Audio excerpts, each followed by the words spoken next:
আজ শুভ বিজয়া দশমী। এই বিজয়া দশমী মূলত মন্দের ওপর ভালোর বিজয়কে চিহ্নিত করে। এই দিনটি প্রধানত রামায়ণের রাম কর্তৃক রাবণ বধ এবং দুর্গা কর্তৃক মহিষাসুর বধের স্মৃতিচারণ করে। এই দিনটি দুর্গাপূজার শেষ দিন।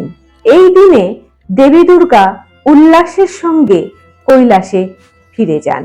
এই দিনেই একে অপরের বাড়িতে গিয়ে মিষ্টি ভাগ করে নেওয়া হয় এবং শুভেচ্ছা জানানো হয়।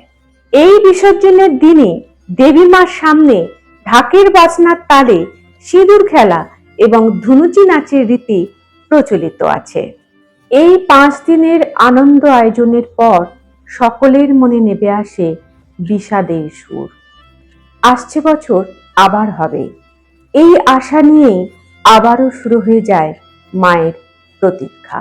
দেবী মায়ের আশীর্বাদ এবং সকলের সুস্থতা কামনায় জীবন হয়ে উঠুক প্রাণবন্ত।